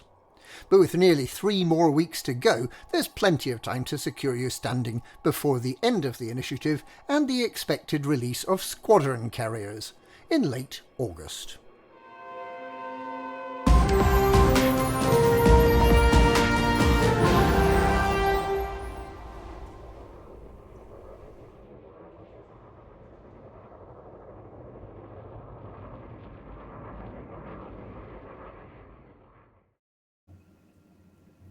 Well, there you go. Thank you very much, Beetlespoon and Wotherjude, for the update. Or in this case, it was just Wotherspoon. But thank you very much for the update from him. Oh, we've got a black screen now. This isn't right. Let's get rid of that one. There we go. Okay. What else have we got before we round up for the evening? ECM news. Oh, yes. Gray, do you want to start? What have we been up to? What haven't we been up to? As per our news story, we have been getting things organised and together. But admittedly, over the last 2 weeks, we haven't really been doing anything because you've not been. Well, no, I have been behind the scenes, but yes. Yeah. We've done venue checks. We've been to go and have a look. We've got all of the rooms now, which has been very useful because that means we can now have. We've taken over the entire place. We have taken over everything. Yes. Because David keeps asking them and they can't say no. No, they can't. Well, apparently we've taken all the hotel rooms apart from 4 now. So there are only 4 hotel rooms left in the whole hotel. Now, that's not just us, bear in mind. There is another event the evening before now, which means we don't have access until 8 p.m. earliest. That's when they finish. But obviously it'll take some time to clear them up. So we haven't got access until 8 p.m. on the build-up day. This is situation normal, though in previous years we have blagged access earlier than that because we only pay for 1 day. Yes, we'll be setting up in the evening. So if you do turn up early, we do have time for dinner and a catch-up and whatever else. We do have some rooms we can unload equipment into. but we're not allowed down the far end because it's a celebration of some sort. I don't know whether it's a wedding or a christening or something, but it's a celebration of some sort, so we don't want to intrude on them. So we can unload into some of the other rooms. We can actually use one of them for setting things up and plugging in if we want to, just to get things ready if we want, or we can have dinner. We've got room for the 2 Artemis Cosmos bridges. We have an expanding Hutton Mayhem band. It's getting bigger. Is that because they're getting dinner? Well, no. We now have Tokuso, plus we have Kate Chaos on bass. We've got LCU on spoken word. Slopey of our long-standing elite fame is going to be tinkling the ivories for us, and we also have a new joiner as well. I'm just looking up his commander name because I don't really want to use real names unless I have permission. But we have, hang on one second, also one other person on guitar and ivories, which is a man in his techno shed, who apparently does covers of 8-bit tunes from old school games for the retro side of things. on his guitar, and they're at the moment wrangling, oh my goodness, what are we going to do, how are we going to fill the time? I don't think filling the time is going to be the problem. It's going to be picking what's what. And of course we have the marvellous Psychit on vocals again, so we genuinely have a Hutton Mayhem band turning up. Vulkarius has his quiz, which is, I think, the final polish we tested out 3 weeks ago. For the mechanism, yes. You still wanted a nice background, which I haven't got around to, but that shouldn't need an actual test or anything. So. We'll get there. Famous last words. It does sound like we're going to have to expand the retro area a little bit, because we do have Commander Bapster and his Bapstarcade turning up, and he is a retro god. We are going to be running up Elite on even more things than we've ever run before. We do have original Elite running in VR, courtesy of the University of Nottingham.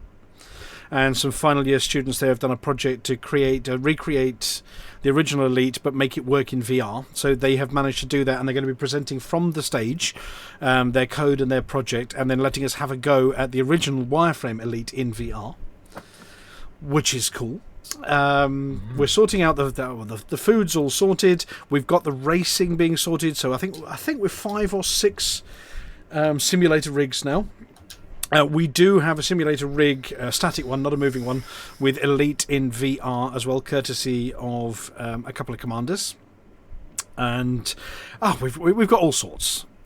We've got some Xboxes playing original Halo.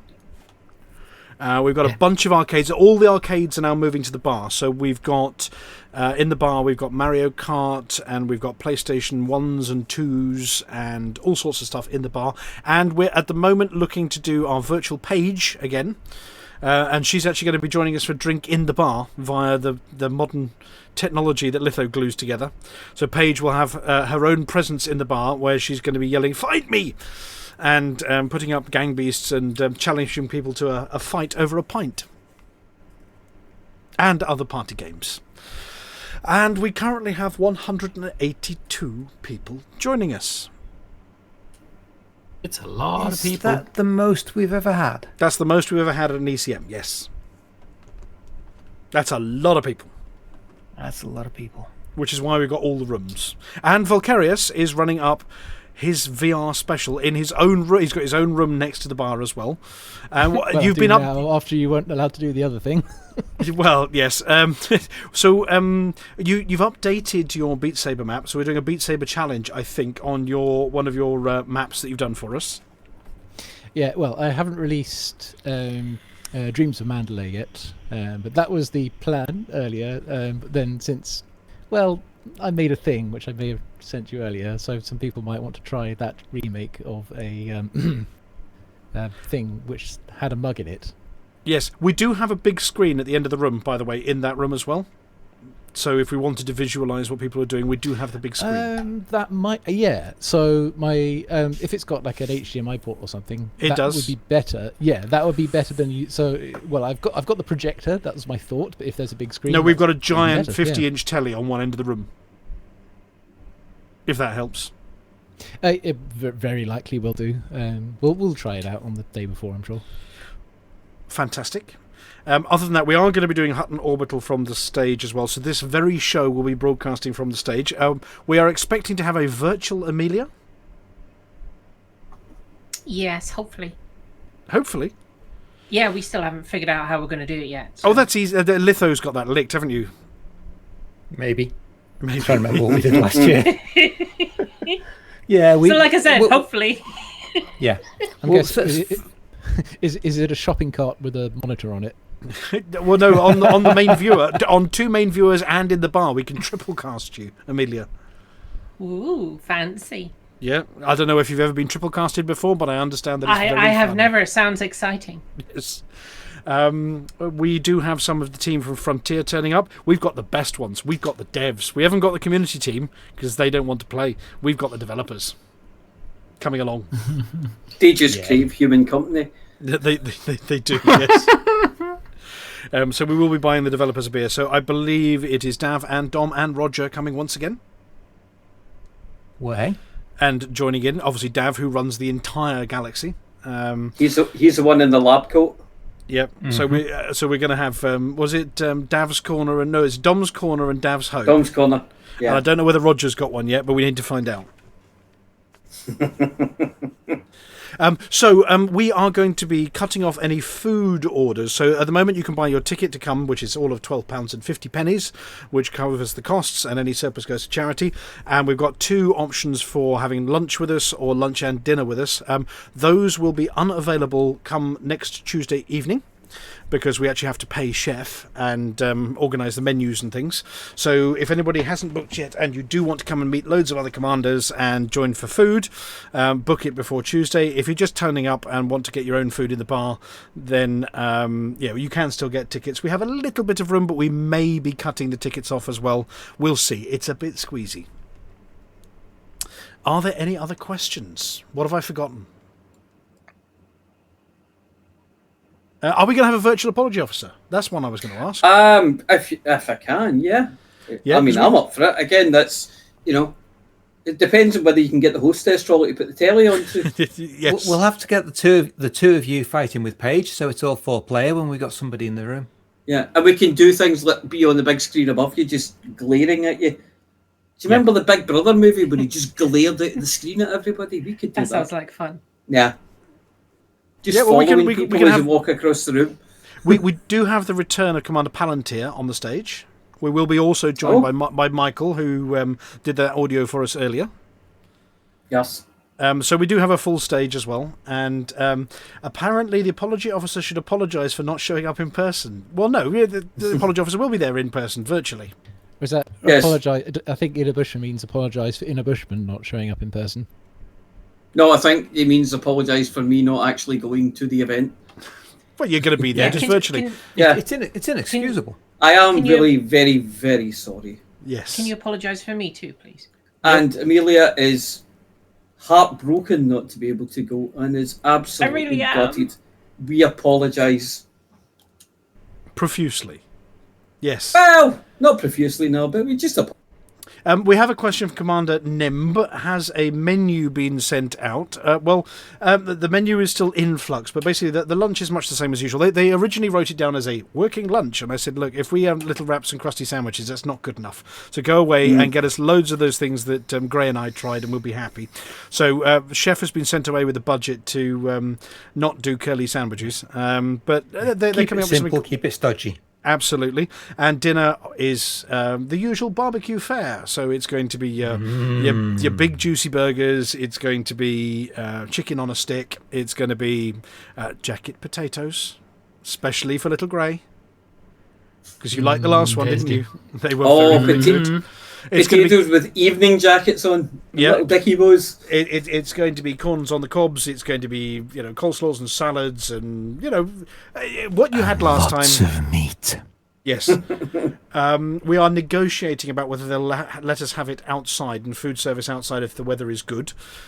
Negotiating at the moment. They want to do it inside and said we need to clear the bar a bit. I said, no, there's arcades in the bar. You can't have that. So we're negotiating on moving it outside. That guarantees it's going to rain, of course. Didn't work last year. Fresh meat. It didn't work last year.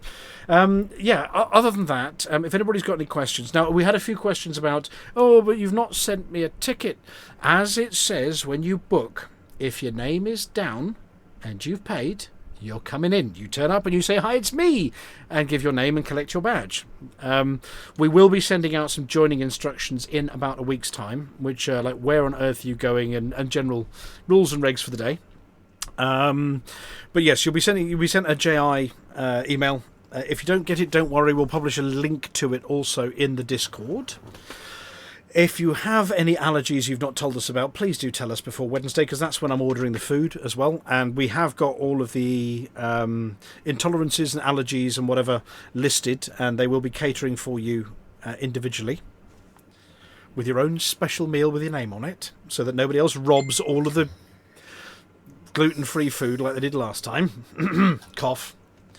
Yeah. What have I forgotten? Anything else? Raffle. Yes. Obviously, everything gratefully accepted for the raffle. When you turn up, there is going to be a big raffle table. If it's complicated and you need it explaining, then please leave a little sticky note on it. But there will be a raffle there. You can buy tickets on the day. You say but tables. It's in room only. It's in room only. That's what I was going to ask us. Yeah. I was going to say, you say table singular. Tables, yes. And if you want to buy tickets and you are not attending, you are essentially out of luck. We just can't send prizes out to people. So no, unless you've got a buddy there. Yeah, if you want to give your money to a buddy who's going, who can pick up the stuff and arrange the collection for you, that's fine. If you're there on the day, buy tickets and have to leave early, leave your tickets with somebody else that you trust to get the stuff to you, that's fine.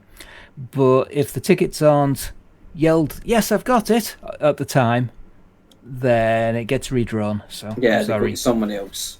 Absolutely. Somebody we have has the to be in Lego room challenge to actually take it off our hands. Amelia, you're going to miss this one as well. You know.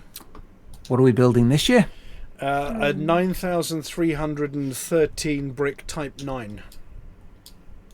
Seeing that picture of that. It's a beast. Is there also a tabletop game as well? There are tabletop games. We're going to have Buckaroo, Kaplunk, retro ones. We're also going to have, I think we've got Elite Miniatures. Yep.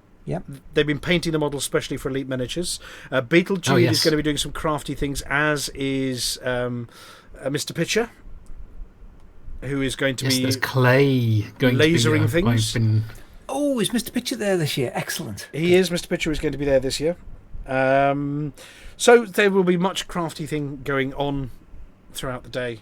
But basically, if you've got it, bring it, do it, share it, join in. The event is put on by all of us for each other. It's not a handful of us entertaining you lot. Everybody's bringing stuff to do and then mucking in, and it's sort of a run by the community for each other kind of event. So if you've not done one before, it's quite an all hands on deck. Everybody joins in. We always need volunteers. We always need people to help out, and if you want to play a game, don't wait for somebody to invite you. Say, "Hey, who's up for this?" and organise 4 or 5 other people to play a game, because that's the way it works. Or go and find Paige in the bar and threaten to fight her at Gang Beasts, and then watch her throw you into a mincing machine or something. Yeah. Setup. Given that we're going to be comparatively limited for time on the setup this year compared to when we can blag access early, we will have to be fairly strong enforcing on the, if you're not helping with the setup, you're not welcome in the room to distract the people who are helping with the setup. So. Yep. There is a big bar there. There are tellies in the bar. They've actually got arcades in the bar as well. If you want a task, do offer. Please do. There's plenty that can be done. But once we've hit help is welcome. Help is welcome, but once we've hit we're all busy getting everything set up. Everybody else, go enjoy your dinner, enjoy the company of the commanders in the main bar. Meet people and have a laugh over in the main bar, because it's as much fun on the night before and the day after as it is on the day itself. Other than that, remember to be excellent to each other. August the 16th, Coventry. Cash is very welcome for raffle tickets. Will we be able to take card this year? Yes, same as last year. We do have a little card machine. We prefer cash because we don't have to pay the fees out of it. But We can come. Yep, and don't forget to write your name on the back of the raffle tickets. That way we can call out who you are when you've lost all your tickets in your pockets. Alvin will be there. All sorts of people will be there. Yay. A bunch of streamers will be there. You get the idea. And in fact, a lot of new people, because we've had a few of our regulars not able to attend this year. So there's quite a few new people who've never been before. So make everybody welcome and help them enjoy their day. Oh, I think Ninja Space Unicorn said she was coming. I can't remember now. Could be. She actually booked a ticket in the end. I can't divulge those details. But yes, so that's it. That's it for this week. We are back for our 499th show next week, which means the ECM show is going to be number 500. Woohoo! Party time. Right. Does anybody have anything else to add before we go? No, sir. Yeah, and we are going to be fitting Flossy with a volume control, aren't we, Flossy? Yes. See, it's working. It's working. It's working already. Are you there, Flossie? Can you hear me now? Oh, that's it. We can hear you now. Did we break you completely in that segment? I was looking on my Mac, which is the same keyboard, but. And Flossie, Queen of the Community Goals, will be autographing people for charity money. Nobody want my autograph. We'll give you your own Sharpie, and you can autograph people. Yeah. Not even photos, just people. Yeah, just people. Oh, I see. All right. Oh, yes. As long as it. No. No, Yeah. if they want it there, we'll just make sure that Robbie's at the bar. Yeah. Robbie's not there. Better and better. We'll get a pair of nitrile gloves. He can if he wants. I know, but he won't. He won't. Put him in your luggage. He doesn't like Coventry. Coventry's going to hold it against him. Right. And on that note, Amelia, have you got a sleeping... Oh, okay, fine. She's done it. For the mug! That answers that question then.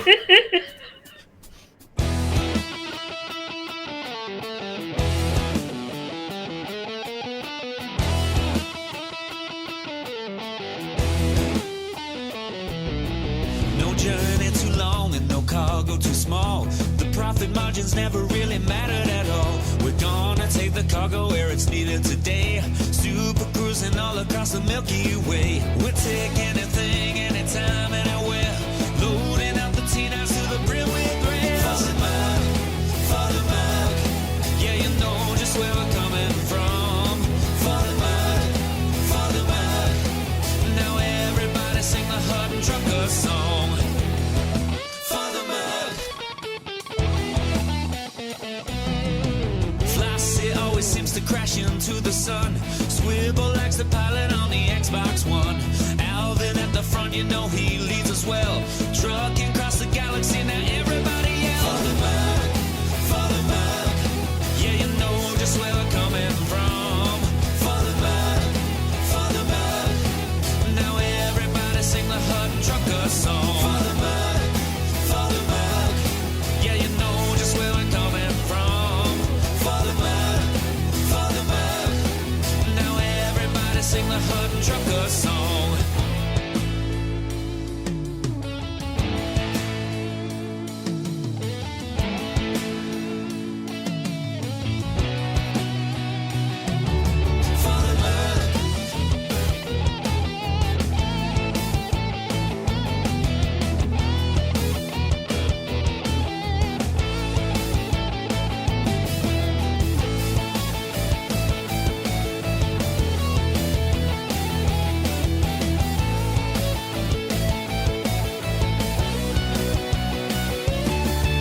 Give me a launch pad that I can land on, and I'll give you my cargo and sing you my song.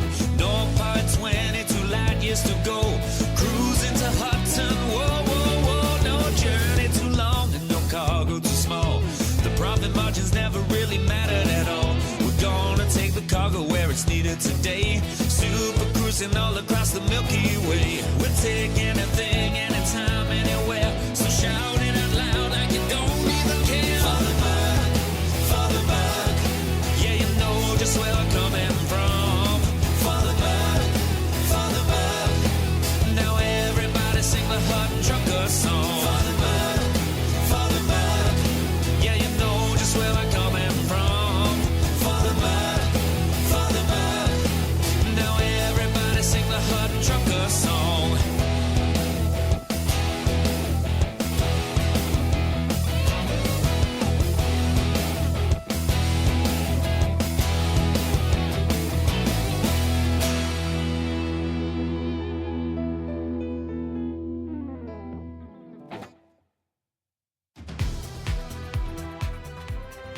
Well, ladies and gentlemen, that's the end of the show. Everyone's buggered off now, so why don't you bugger off too?